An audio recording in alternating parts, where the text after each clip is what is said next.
자, 그러면 본격적으로 토카막의 스테빌리티에 대해서 살펴보고자 합니다. 지금까지 우리가 플라즈마의 평형에 대해서 살펴봤죠? 풍선을 이렇게 잘 만들어서 포스 밸런스를 이루어준다.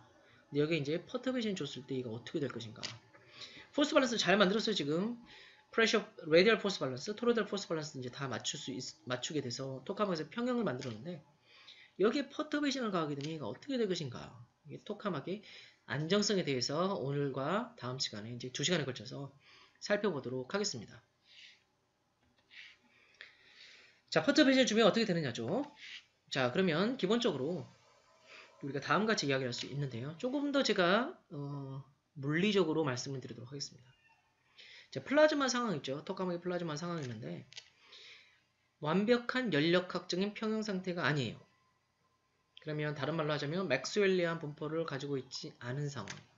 예를 들면 밀도 분포가 고르지 않는다든지 이런 상황이 있어요. 그러면 이런 경우에 포스 밸런스가 이루어져 있다 하더라도 그러니까 레디얼 포스 밸런스나 토로이달 포스 밸런스가 이루어져 있다 하더라도 그 경우에 엔트로피는 아직 맥시멈 상태가 아닙니다. 그럼 어떻게 되냐? 엔트로피는 증가하겠죠. 뭔가의 프리 에너지가 있으면 그 프리 에너지가 퍼터베이션을 구조형하게 사용될 수 있다. 이걸 바로 플라즈마의 불안정성이라고 이야기를 할 수 있습니다. 이게 언스테이블한 평형 상태라고 말할 수 있죠. 조금 제가 고상하게 이렇게 말씀을 드렸는데 물리학적으로요. 자, 이걸 여러분이 조금 더 생각을 해보시면 좋겠어요. 그래서 스테빌리티는 다음과 같은 또한 내용이 숨겨져 있다고 여러분이 생각하시면 되겠고요. 그렇다면 토카막에서 불안정성을 만들어주는 요인들은 뭐가 있을 것인가? 그러면 생각해 보시면 첫 번째는 플라즈마의 커런트가 되겠고요. 그 다음 두 번째는 플라즈마의 프레셔 그레이던트가 됩니다. 자, 얘네들이 존재하는데 이게 또한 마그네틱 필드 스트럭처가 커버처가 원하는 상태가 아니다. 예를 들면 코끼리 그림 제가 보여드렸죠. 닭이랑. 그래서 마그네틱 필드 구조가 플라즈마를 봤었을 때 이런 오목고울 형태, 오목렌즈 형태가 된다. 그러면 문제가 되는 거죠. 그러면 이런 퍼터베이션이 잘하게 된다라고 이야기할 수 있겠고요. 이게 또한 폴로이달 베타와 사실 연관도 됩니다. 자, 이렇게 해서 토카막 스테빌리티를 한마디로 제가 인스테빌리티 상황을 제가 간단하게 이 한 페이지에서 조금 정리를 해봤는데요. 자, 이걸 본격적으로 하나씩 좀 살펴보도록 하겠습니다. 자, 그럼 우리가 스테빌리티 개념부터 다시 복습을 해보죠. 기억하시죠? 우리 했던 거 다시. 우리 이상하게 뭐 수업 몇 번 하고 시험 한번 보면 다 잊어버려요. 그래서 다시 한번 복습을 해보면 이게 볼이 well 안에 들어있는 경우는 stable, 이거는 linearly unstable, metastable, non-linearly unstable 하다라고 말씀드렸죠. 자, 그리고 이거는 우리가 좀 정성적으로 이야기할 때 사용을 하는 거고요. 정량적으로 스테빌리티 체크는 다음과 같이 한다고 그랬죠. 자, 우리가 가정한다고 했어요. 리니어라이제이션을 가정한다. 자, 그러면 어떤 퀀티티는 다음과 같이 쓸 수 있다고 말씀드립니다. 이런 density. 이건 n0 플러스 n1. 자, 제로는 뭐냐? 평형 상태의 값. 예를 들면 제가 말씀드렸죠. 바닷물이 있으면 바닷물이 그대로 있는 높이라고 생각하면 되겠습니다. 파도도 없고 그냥 아주 잔잔한 바다라고 생각할게요. 거기에 우리가 배가 지나간다. 그러면 파도로 이렇게 출렁거리기 시작하겠죠. 그 출렁거리는 만큼을 집어넣는 게 이겁니다. 하지만 이 출렁거리는 높이는 바닷물의 깊이 비해 훨씬 이게 작죠. 그래서 파고는 되게 작기 때문에 이런 가정을 하겠습니다. 자, 이렇게 하고 퍼터베이션이 줬을 때 이 퍼터베이션이 잘하는 걸 살펴보는 거예요. 바다는 다행히도 스테이블하죠. 이런 퍼터베이션 시간이 지나면 점점 줄어들게 되니까. 이게 늘어나 버리면 점점 커지게 되면 불안정하게 되겠죠. 자, 이걸 체크하기 위한 방법은 다음과 같다고 했어요. 그래서 이 퍼터베이션을 어떤 웨이브 형태로 주겠다. 라고 해서 2의 i 오메가 t 형태로 준다고 그랬고요. 이 오메가는 리얼 파트와 이미지너리 파트로 쓸 수 있다고 말씀드렸죠. 그래서 이걸 그대로 집어넣어서 정리를 하시게 되면 다음과 같이 표현이 된다. Q1의 레디얼 값, 그 다음에 2의 i 오메가 rt, 2의 오메가 it. 자, 이거는 i가 들어있기 때문에 이거는 시간에 따라서 그냥 오실레이션 하는 텀이 되겠고, 이거 같은 경우는 오메가 i의 부호에 따라서 시간에 따라서 이게 증가하거나 감소하는가 결정이 되겠죠. 따라서 이 퍼터베이션이 시간에 따라서 증가할 것이냐 감소할 것이냐가 여기서 결정된다라고 말씀드렸죠. 그래서 이 오메가 i의 부호가 굉장히 중요하다. 오메가 i가 0보다 크면 시간에 따라서 계속 증가하겠죠. 그래서 exponential instability가 되는 거고, 오메가 i 부호가 0보다 작으면 exponential하게 stability. 그러니까 마이너스 값이 되니까 시간에 따라서 점점 감소하게 되겠죠. 퍼터베이션. 자, 다음과 같이 스테빌리티를 정의를 했어요. 자, 그러면 이걸 사실 적용을 해야 되는데, 토카막 스테빌리티 적용을 해야 되는데, 제가 이 부분은 사실 다 다룰 수가 없어서 이 부분은 이제 여러분이 대학원 때 배우시는 걸로 생각을 하겠고요.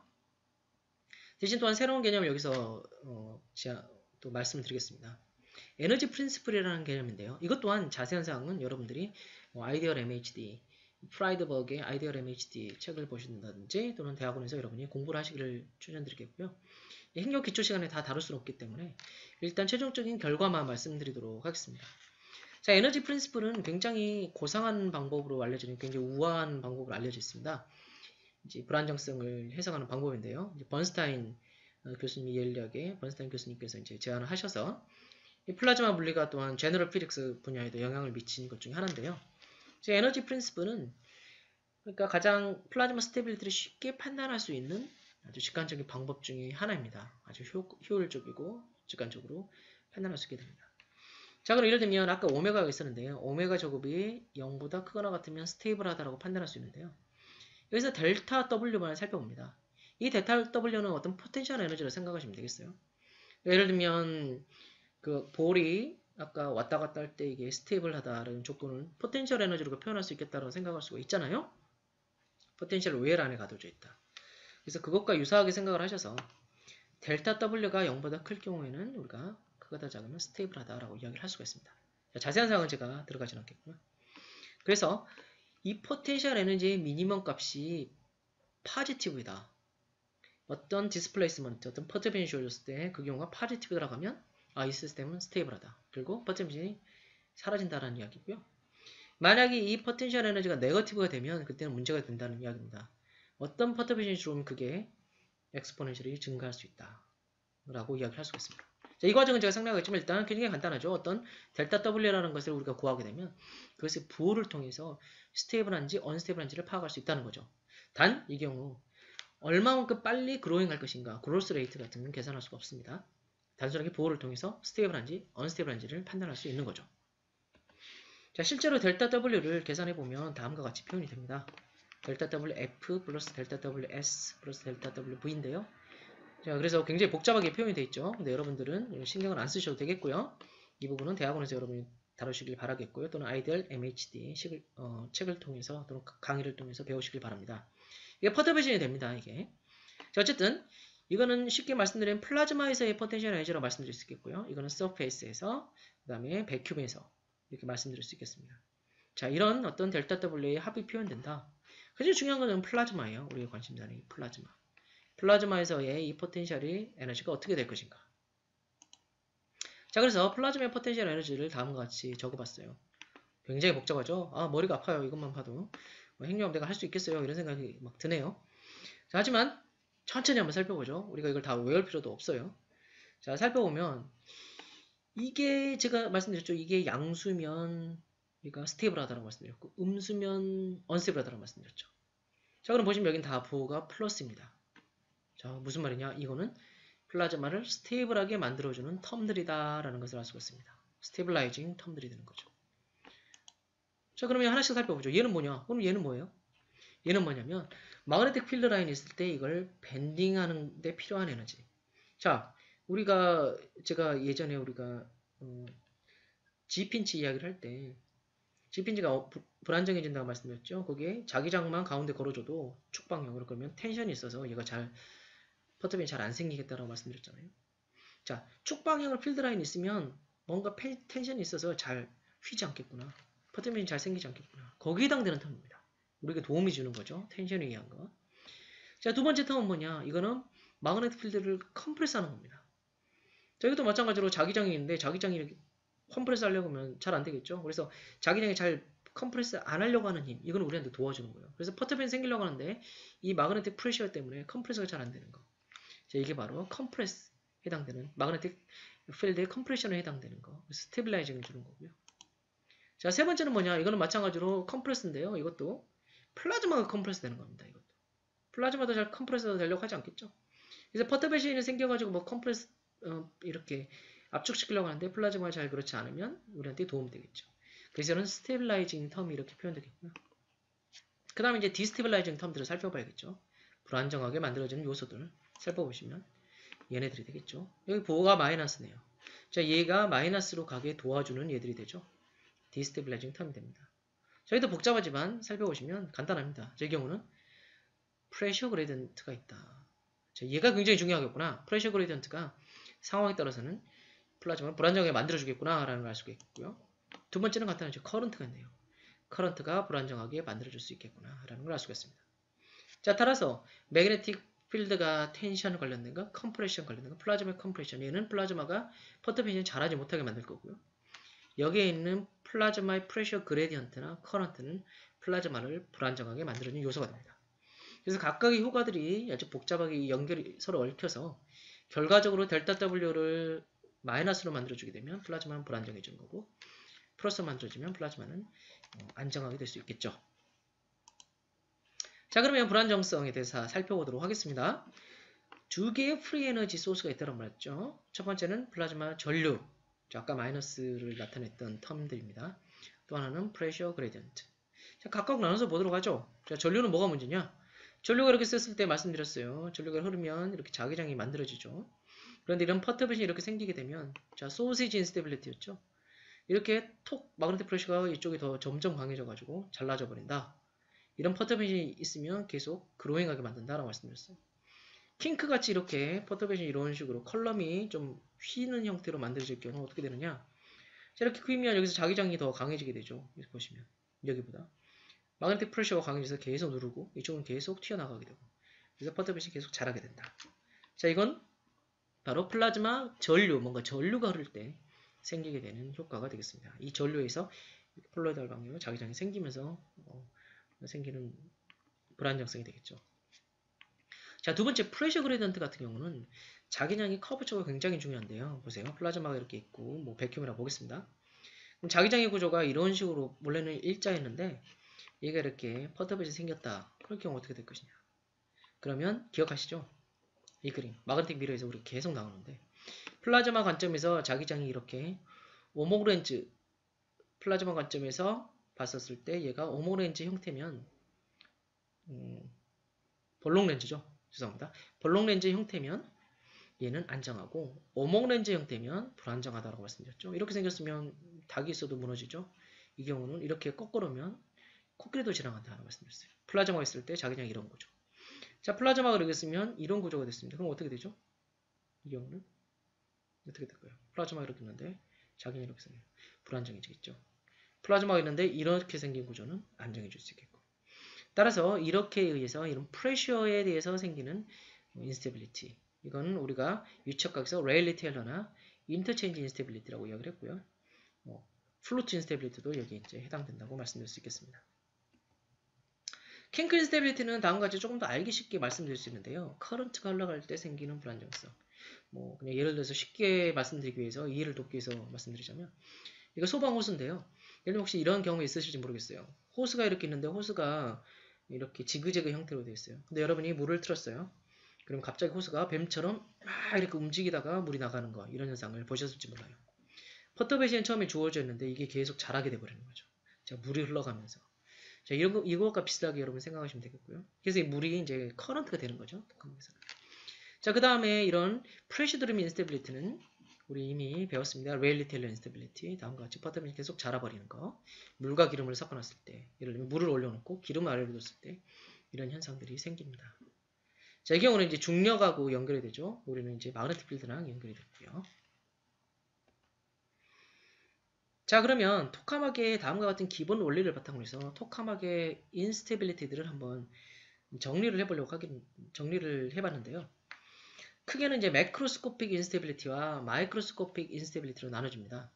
그래서 매크로스코픽은 말 그대로 굉장히 플라즈마에서 크게 나타나서 여러분이 쉽게 우리가 측정을 하기 쉽게 나타나는 보이는 이런 불안정성이고요. 마이크로 인스테빌리티 같은 경우는 굉장히 작습니다. 그래서 여기 보시면 이 오른쪽에 시뮬레이션 결과를 보여주고 있는데요. 자이로키네틱 시뮬레이션 결과인데요. 보시면 굉장히 조그만 것들이 뭔가 보이죠? 자, 이런 게 인스테빌리티입니다. 근데 굉장히 작아요. 스케일이 굉장히 작아요. 그렇기 때문에 이런 경우는 마이크로 인스테빌리티. 우리가 측정하기가 쉽지 않아요. 이런 경우는. 그래서 특수인진 측정 장치, 진단 장치가 필요한데요. 이렇게 굉장히 스케일이 작은 경우를 우리가 마이크로 인스테빌리티라고 이야기를 하고, 이거는 터뷸런스로 발전하게 됩니다. 따라서 이런 경우는 우리가 보통은 이제 스테빌리티에서 다루기보다는 이제 트랜스포트 쪽에서 다루게 됩니다. 그래서 오늘 이 시간과 다음 시간에 이제 토카마르 스테빌리티 다루게 되는데 이 다음 시간 이후에 이제 트랜스포트에 대해서 다루게 될 때 그때 이 터블런스, 마이크로 인스테빌리티에 대해서는 또 다루도록 하겠습니다. 자, 그럼 매크로 인스테빌리티에는 크게 우리가 두 가지 정도로 나눌 수가 있겠고요. 자, 이건 편의상 제가 조금 이해하기 쉽게 나눈 겁니다. 상황에 따라서 좀 다르게 또 분류를 할 수 있겠고요. 그래서 아이디얼 MHD 인스테빌리티와 레지스티브 MHD 인스테빌리티로 나눌 수가 있는데요. 아이디얼 인스테빌리티는 뭐냐? 그럼 여러분 기억하시죠? 이 경우는 아이디얼 MHD 플라즈마를 컨덕트, 슈퍼컨덕터로 본다. 결국 저항이 0이다 라고 보는 게 아이디얼 MHD라고 말씀드렸죠. 레지스티브 MHD는 반대로 이제 저항이 있는 경우에 해당되겠죠. 자, 그래서 아이디얼 MHD와 레지스티브 MHD는 차이가 있다라고 말씀드렸어요. 자, 이거 그림 여러분 기억하시죠? 플럭스 서피스가 다음과 같이 생겼어요. 이렇게. 플럭스 서피스 개념에 대해서는 우리가 평형을 다룰 때도 했었고요. 자, 그럼 보시면 여기서 퍼터베이션이 줬다. 그럼 어떻게 되느냐? 변형이 일어나는데 다음과 같이 변형이 일어난다고 말씀드렸죠. 자, 보시면 플럭스 서피스가 서로 변형이 일어나는데 옆 플럭스 서피스가 서로 닿지는 않는 상태. 이게 바로 아이디얼 MHD에서 일어나는 퍼터베이션 현상입니다. 불안정성이고요. 그렇다면 레지스티비티가 있으면 어떻게 되는가? 보시면 다음과 같이 됩니다. 보시면 여기 플럭스 서피스 서로 닿아버렸죠. 이렇게. 이런 경우. 그래서 마그네틱 아일랜드가 형성되는 이런 구조. 이거는 우리가 플라즈마의 레지스티비티가 존재할 경우입니다. 그래서 이건 리커넥션이라고 말하고요. 필드 라인의 뭐 리커넥션. 그 토폴로지 자체가 변해버리죠. 이 경우는 변하지가 않았는데. 따라서 이렇게 아이디얼 MHD와 레지스티브 MHD는 구별이 될 수가 있고요. 특히 이런 리커넥션, 자기장 구조가 서로 만나는 경우는 레지스티브 MHD라고 생각하시면 쉽게 생각하시면 되겠습니다. 자, 아이디얼 MHD도 이렇게 프리 에너지 소스에 따라서 나눌 수가 있겠고요. 예를 들면 커런트 드리븐 인스테빌리티가 있을 수 있겠고 그런 경우 우리가 보통 일반적으로는 킹크 인스테빌리티라고 이야기를 합니다. 아까 호수에서 물 흘러가는 경우. 그리고 이게 만약에 이런 커런트 드리븐 인스테빌리티, 킹크 인스테빌리티가 플라즈마의 굉장히 내부에 존재할 경우는 인터널 모드라고 말하고요. 플라즈마의 가장자리에 위치할 경우는 이제 엑스터널 모드라고 이야기를 합니다. 자, 이렇게 이야기할 수 있겠고요. 그럼 프레셔 드리븐 인스테빌리티는 어떻게 됩니까? 프레셔 드리븐 인스테빌리티는 보통 우리가 인터체인지 모드라고 이야기를 하고요. 상황에 따라서 보통 그리고 그리고 또한 볼로닉 모드라는 게 또한 존재합니다. 이것도 뒤에 제가 하나씩 다루게 될 텐데 이제 로컬하게 나타나는 모드가 되겠습니다.